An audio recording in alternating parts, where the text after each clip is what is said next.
मेरे तमाम देखने वाले नाजरीन को कुदूस और बुजुर्ग और छलाली नाम में बहुत बहुत सलाम पहुँचे। नाजरीन, उम्मीद करते हैं कि आप सब बिल्कुल ठीक होंगे, खैरियत से होंगे, खुदावन में मसरूर होंगे और साथ ही पॉजिटिव होंगे। प्रोग्राम के आगाज़ में ही सिस्टर रुबीना को वेलकम करते हैं। Sister, thank you so much कि आप एक बार फिर हमारे साथ मौजूद हैं। मुझे पता है सिस्टर कि आप बहुत मसरूफ़ रहती हैं, मगर मैं खुदावन का भी शुक्रिया अदा करती हूँ और आपको भी थैंक यू करती हूँ कि आप अपने वक्त में से वक्त निकालती हैं और हमारे साथ यहाँ मौजूद होती हैं। Thank you Shahina. खुदावन का शुक्र है जो वो हमें इस्तेमाल करता है अपने जलाल, अपने कलाम के लिए। तो मैं खुदावन की और आपकी बड़ी शुक्रगुजार। Thank you sister, thank you so much. नाज़रीन, जब हम इस प्रोग्राम के बारे में बात कर रहे थे तो सिस्टर ने एक वर्ड मुझे कहा था। मैं चाहूँगी कि वो वर्ड सिस्टर ही कहें आपसे, मगर मैं प्रोग्राम का टॉपिक ज़रूर शेयर करूँगी। अपने मोहब्बत के ऊपर बहुत सारी गुफ्तगू की है और तकरीबन हर प्रोग्राम में ही मोहब्बत के हवाले से कोई ना कोई ऐसा जुमला या कोई ऐसी वर्ड्स कोट की जाती है या कोई ऐसी कोटेशन कोट की जाती है जिससे मोहब्बत के साथ कोई ना कोई इंट्रैक्शन हो। हमारी रोज़मर्रा ज़िंदगी में भी हम बहुत सारी मोहब्बतों को अपनी ज़िंदगी में देखते हैं। कुछ नई होती हैं, कुछ पुरानी होती हैं, कुछ कुदरती होती हैं और कुछ दुनियावी होती हैं, मगर होती वो मोहब्बत ही है। बहुत सारे मोहब्बत के पहलू हैं। कलाम की अगर बात की जाए तो कलाम और खुदा जो है वो मोहब्बत है, ये सबसे ऊपर है। उसके बाद बहुत सारी मोहब्बतें हैं, बहुत सारे पहलू हैं, मगर आज एक बिल्कुल डिफरेंट पहलू पर हम बात करने वाले हैं।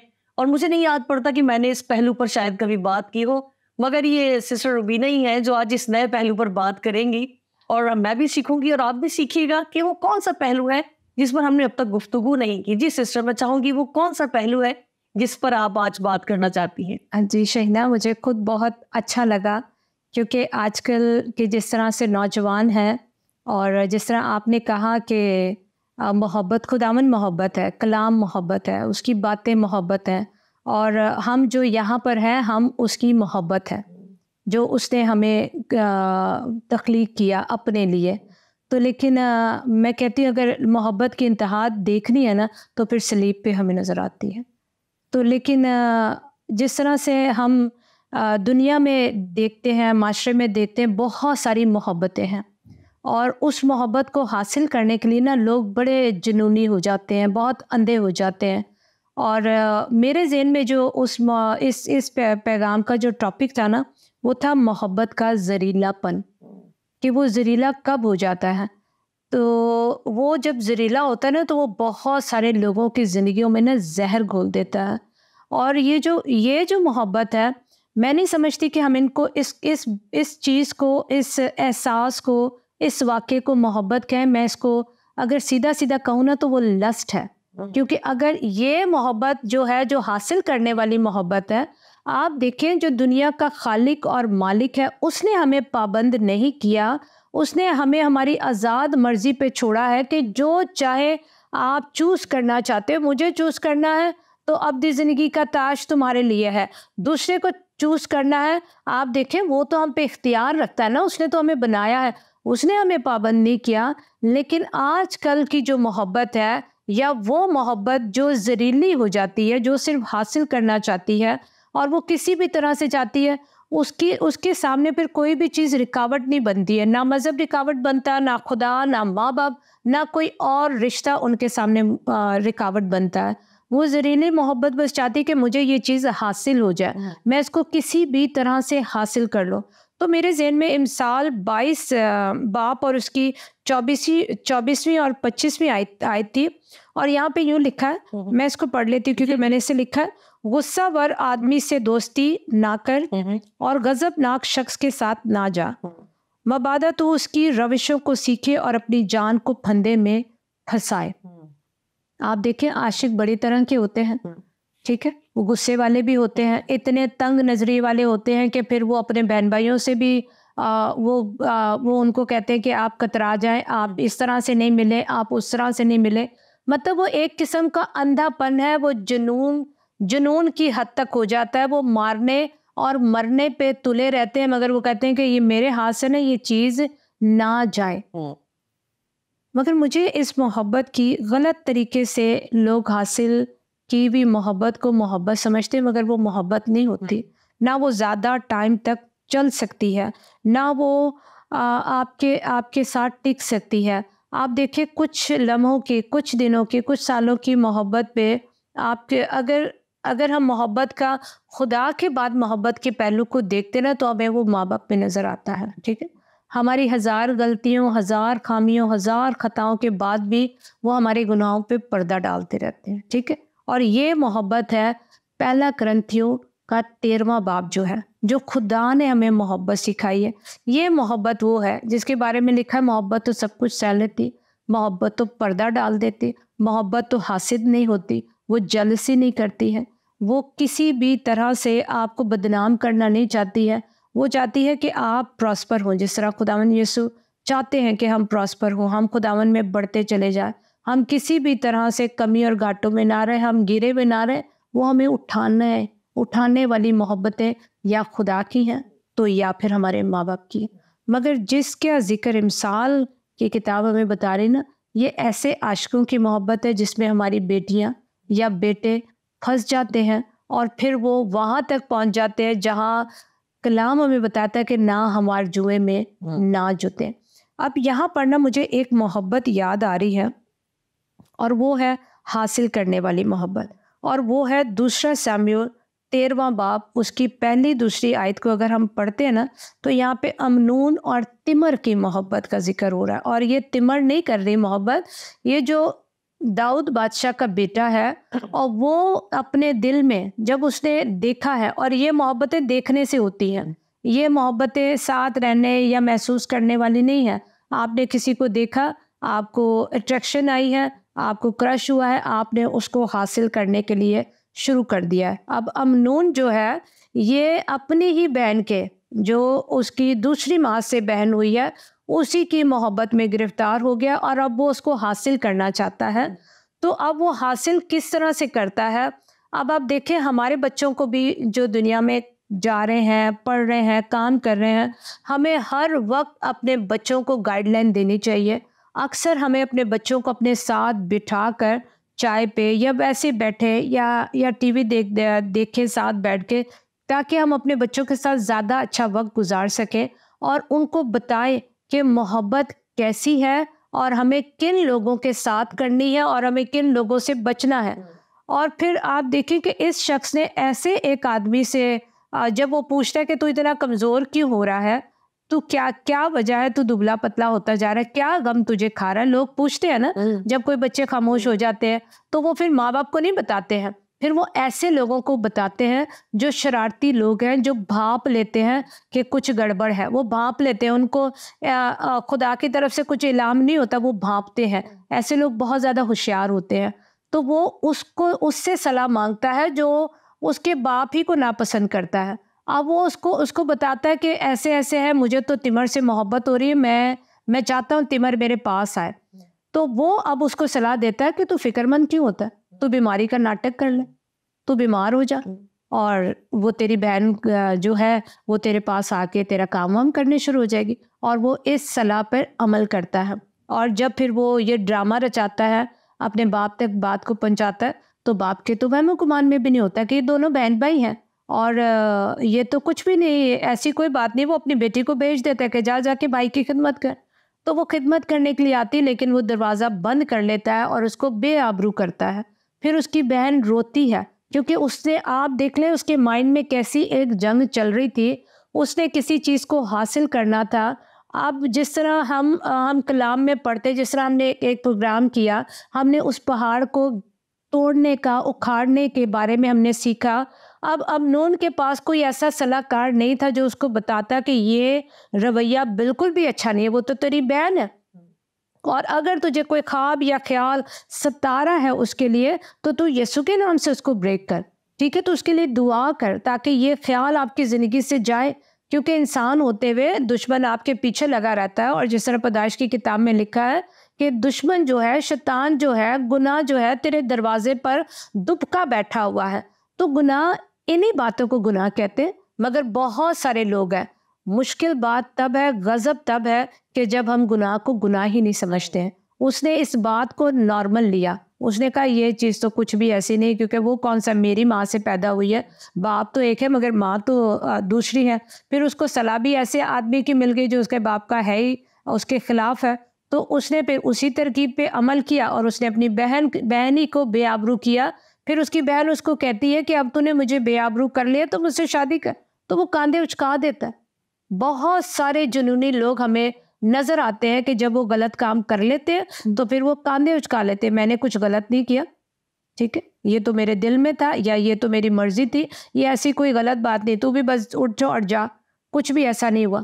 तो वो उसको बेइज्जत करता है। फिर वो अपने भाई के पास आती है और फिर वो रोती और उसको बताती है कि मेरे साथ इसने ऐसे ऐसे किया है। उसका भाई उस वक्त कुछ नहीं कर सकता, लेकिन वो जो है वो दिल में कड़वाहट को लेके बैठ जाता है, क्योंकि जाहिर सी बात है उसकी बहन को बेआबरू किया गया। आज आप देखें, हम समझ नहीं पाते हैं कि हमने कहाँ पर शादियाँ करनी है और कहाँ पर शादियाँ नहीं करनी है, हमने किन से राब्ते रखने और किन से राब्ते नहीं रखने। उसमें बहुत सारी गलती हम माँ बाप की भी होती है कि हम बताते नहीं हैं। कलाम तो भरा हुआ है, ज़बूर 1 जो है वो हमें बताता है कि हमें शरीरों की सलाह पर नहीं चलना, हमें ठट्ठेबाजों की मजलिस में नहीं बैठना है, हमें खुदा की शरीयत से प्यार करना है। और फिर जिस तरह कलाम हमें बताता है कि जवान अपनी रविशों को कैसे बचा सकता है, कैसे सही रख सकता है। और फिर जिस तरह कलाम हमें ये भी बताता है कि जो बुरी सोबतें अच्छी आदतों को बिगाड़ देती हैं, तो इसी तरह अच्छे लोगों के साथ जब हम बैठते हैं तो अगर हमारी बुरी सोबतें भी होती हैं तो फिर वो हमारी ठीक भी हो जाती हैं। तो कहीं ना कहीं हम माँ बाप का बहुत बड़ा हाथ होता है कि हम अपने बच्चों से गाफिल हो जाते हैं।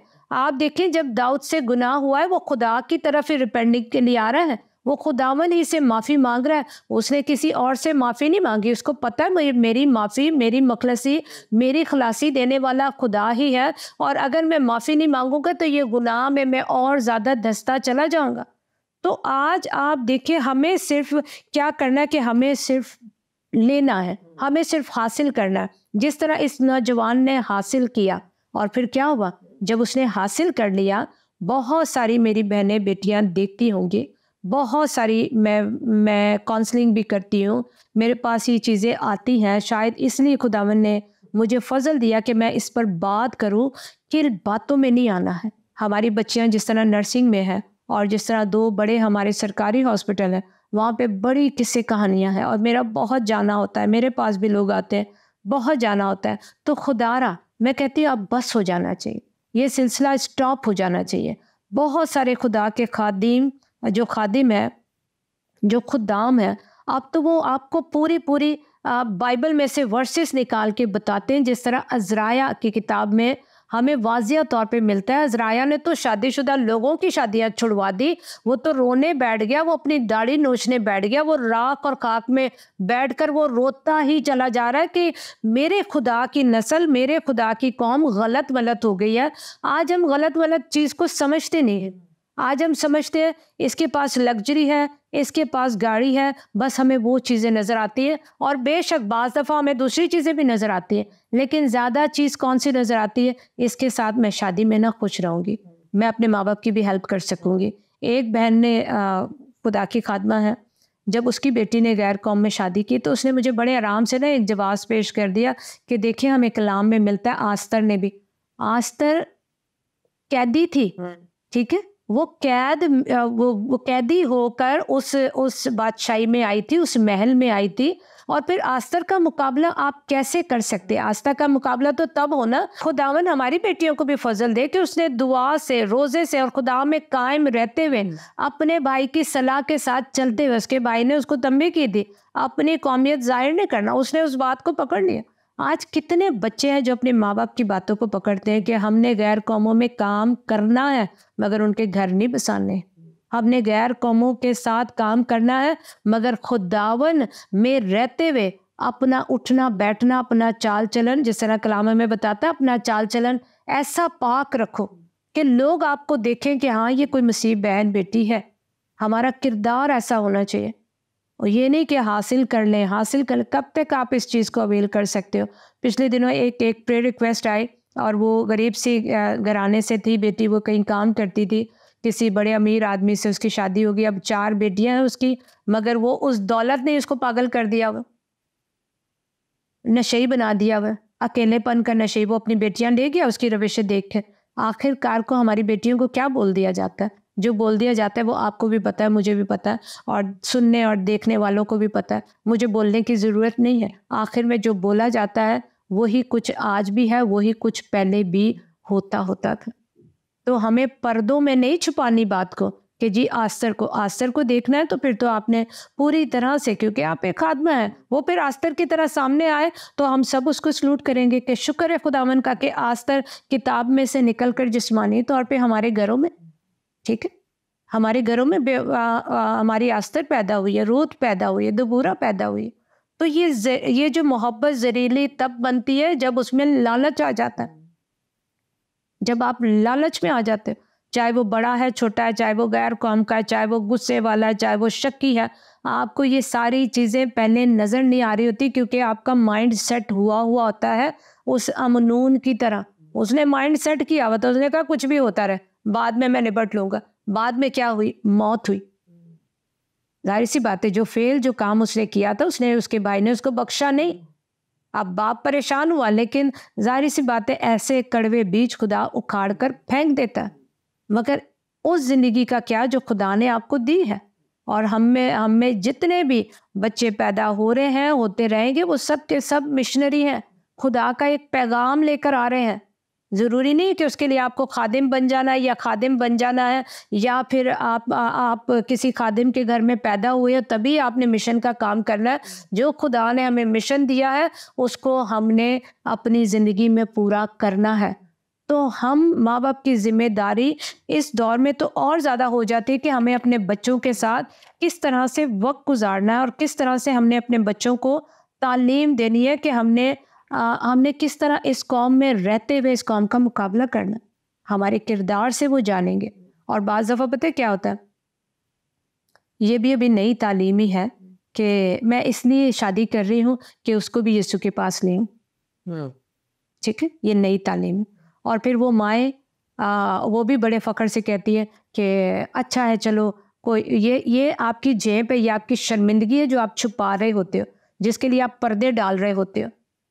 ये खुदा की मोहब्बत नहीं है, क्योंकि अच्छा तो आपको भी नहीं लगता। कौन सा माँ बाप है जिसका बच्चा गैर कौम में चला जाए? मगर फिर उसके बाद हम पर्दे डालने शुरू हो जाते हैं, जो कि सबसे ज़्यादा गलत है। तब भी हम रिपेंडी की तरफ नहीं आते, तब भी हम सोचते नहीं है कि मेरी कौन सी बात से मेरी ये बेटी या मेरा बेटा मेरे हाथों से निकला है। तब भी हम नहीं सोचते। आप किसी को क्या बचाओगे? बचाने वाला तो ऊपर बैठा हुआ है। उसने कहा जो बुलाए हुए हैं उन्हीं को वो बुलाएगा जो बुलाए हुए हैं। आपकी मेहनत रायगा चली जाएगी, आपकी मेहनत किसी काम की नहीं होगी, क्योंकि खुदा ने इसलिए नहीं भेजा, उसने तो आज़ाद मर्जी दी हुई है आपको। खुदा बाप ऐसे बेटियों को थोड़ी इस्तेमाल करेगा कि वो भेज देगा चलो जी गैर कौम को आप ब्याह के इधर ले आओ, ठीक है। और कितने गैर कौम वाले जिन्होंने आना है वो शादी के बगैर ही आए हुए हैं, ऐसे ही है ना? बिल्कुल बिल्कुल। तो जिन्होंने नहीं आना वो शादियां भी हो गई, बच्चे भी हो गए, वो बहन बड़ी दुआ गो भी है या वो भाई बहुत दुआ गो भी है, तो जिसने नहीं आना वो नहीं आया। और बाज़ दफ़ा हमारी आंखें सिर्फ और सिर्फ वो लग्जरी जिंदगी पर होती है कि चलो कोई बात नहीं, अब हो गया जो हो गया। क्योंकि सिस्टर सॉरी मैं यहाँ पे आपको रोकने की गुस्ताखी करी। मैं सिस्टर ये बात जानना चाह रही हूँ कि मेरी भी एक जानने वाली है खातून, और ज़बरदस्त खुदा की कामों में उन्हें हम आगे देखते रहे हैं। मगर बात यहाँ पर जो इतना आपने क्रिटिकल इशू जो सामने आया है वो यही आया है कि यूथ जो है वो, अब आपने अपनी बात की तो आपको तो खुदा ने मिच्योर किया है, रूहानी तौर पे भी आप मिच्योर हो रही है और खुदा का पाक आपको गाइड करता है।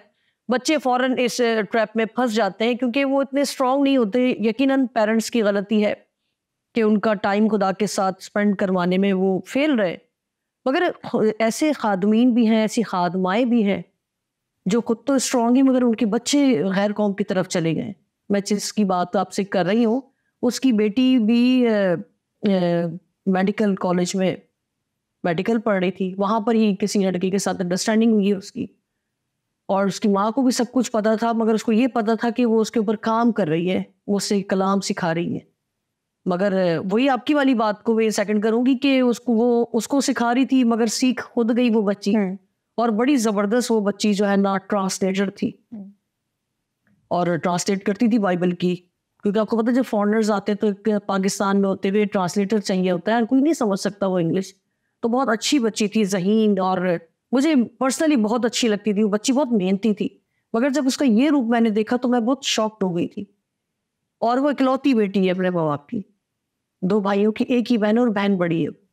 और वो चली गई और उसने वो वीडियो बनाकर भी सेंड की कि मैं अपनी मर्जी से कही हूँ तो आपको ही ऐसा, और उसने वो स्टेटमेंट अपना थाने में भी जमा करवाई। तो यहाँ पर किसकी, अब आप देखिए वो स्ट्रॉन्ग, मैंने पर्सनली उसको देखा है, मगर बात वही है कि जो आपका पर्सनल खुदा के साथ रिलेशन है वो कितना स्ट्रांग है वो मैं नहीं जानती, मगर जो देखा है मैंने उसको हर मीटिंग में मैंने देखा है माँ के साथ साथ, और उसका भाई भी बहुत अच्छा म्यूजिक बजाता था, इंस्ट्रूमेंट्स। मगर यहाँ पर फिर कौन सी मोहब्बत आ गई है, क्योंकि मोहब्बत तो हमने, आप जैसे जानती है मैं जैसे जानती हूँ, खुदा मोहब्बत है। मोहब्बत को एक पॉजिटिव वे में हम देख रहे हैं, तो ये नेगेटिव मोहब्बत कहाँ से आ गई, कैसे आ गई, और इसका किस तरह से हम रोकथाम कर सकते हैं ऐसे बच्चों के लिए? अच्छा, नेगेटिव मोहब्बत आप ये देख लें, कलाम हमें शुरू से ही बता रहा है, किसी को पैसे की मोहब्बत थी, यहूदा इस्करियोती को नेगेटिव मोहब्बत है ना, खुदावंद यीशु के साथ साथ चल रहे थे।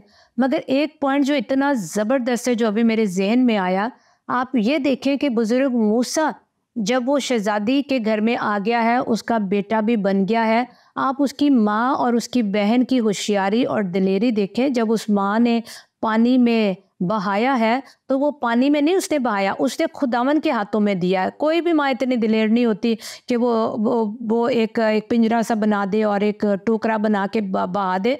वो खुदा की बंदी थी, याकूब जो है वो खुदा की बंदी थी, तभी तो उसने इतनी मुश्किलों में, इतनी पाबंदी में मूसा को पैदा करने की जुर्रत की है, जबकि वहाँ पे तो ऐलान हो गया था कि लड़कों को बख्शा ना जाए। तो फिर आप देखें वो कितनी दिलेर खातून होगी कि जिसने उन दिनों में आप अपने बेटे को पैदा किया। फिर आप उससे भी ज़्यादा होशियार उस बहन को देख लें कि वो भागी चली जा रही कि ये टोकरा रुकता कहाँ पर है, और जहाँ पे रुका है तो उसने फ़ौरन वहाँ जाके अपनी अर्जी डाल दी कि क्या इसके लिए मैं दैया का इंतज़ाम करूँ। उसको पता था कि यहूदी औरतें जो है वो दूध के साथ कलाम भी पिलाती हैं। हमारे यहाँ तरह तरह के दूध तो हम पिलाते हैं, तरह तरह की लग्जरियाँ तो हम देते हैं, मगर कलाम उस तरह से ठूस ठूस के नहीं खिलाते। डांटना तो हमें बहुत ज़्यादा कम हो गया है, जबकि मेरा बेटा, अब आपको पता है कितना बड़ा है, आज भी वो मार खा लेता है इन्हीं छोटी छोटी सी बातों पे कि आपने उस कलाम को पहले टाइम दे, खाना आप नाश्ता कैसे करें, सोलोमन ये किया, सोलोमन ये किया, हर वक्त उसमें पता है क्या होता है, तकलीफ होती है। ठीक है, वो माँ बेटी को भी तकलीफ हुई थी, मगर अब देखें, अब उसको दूध पिलाने की उजरत भी मिल रही है, लेकिन उसने सही काम पकड़ा है। आप जब वो दूध पी रहा है अपनी माँ का, वो बताती भी जा रही है, तू खुदावन की तरफ से भेजा गया है, तूने अपने लोगों को छुटकारे के लिए तू भेजा गया, तू खुदा का नबी है, तू खुदा का रसूल है, तू उसके काम के लिए आया है। अब ये सारी बातें जो थी वो दूध और कानों के जरिए उसके अंदर थी। तभी तो आप देखें इब्रानियों में क्या लिखा हुआ कि उसने ईमान ही से, ठीक है, 11वें बाब में लिखा हुआ, ईमान ही से मूसा ने शहजादी का बेटा होने से इनकार कर दिया। ये जो आज हमारे नौजवानों को मुश्किलें दरपेश हैं, क्या ये मुश्किल बुजुर्ग मूसा के सामने नहीं थी? सारी दौलत, सारी ऐशो इशरत, जो इतने जो मिस्र के अलूम सीखे, मिस्र के शाही खाने उसने खाए, मिस्री शाही पोशाक वो पहनता था, कितनी लग्जरियस लाइफ थी जो कि मूसा ने खुदावन के लिए छोड़ी है। वो क्यों ऐसे हुआ? क्योंकि उसकी घर की तालीम थी, उसकी माँ की तालीम थी, उसकी माँ और बहन की मेहनत थी। जिस तरह मैंने अब आपको बताया, जब हम मेहनत ही नहीं करेंगे तो फिर हम फल कहाँ से काटेंगे? जब हम एक बीज बोते हैं तो आप देखें, माली हो, किसान हो, वो किस तरह से मेहनत करता है कि वो, और फिर वो फल किस तरह से होते हैं। तो आप जब मेहनत ही नहीं करेंगे तो फिर फल कैसे काटेंगे? खादिम हो, मैं एक बहुत टाइम पहले एक बिशप का मैंने इंटरव्यू सुना, वो बड़े फ़ख्र से कह रहा था कि ऐसे ऐसे मेरी बेटी ने वो किया तो हमें कोई इतराज़ नहीं, क्योंकि हम एक है। अभी थोड़े दिन पहले मेरे पास एक शख्स आ गया, किसी के साथ आ गया, और उसने मुझे कहा कि वो बाजी, वो तो हम तो एक है। मैंने कहा किसने आपको कह दिया हम एक है? हम एक नहीं है। तो कहने क्या फ़र्क है? मैंने कहा बहुत फ़र्क है, टाइम लेकर आना, फिर मैं आपको फ़र्क बताऊंगी। जब हम कह देते ना एक ही हैं, तो वो फिर हम उसके साथ मिल जाते हैं। मैंने कहा भैया बहुत फ़र्क है, टाइम होगा ना फिर आना।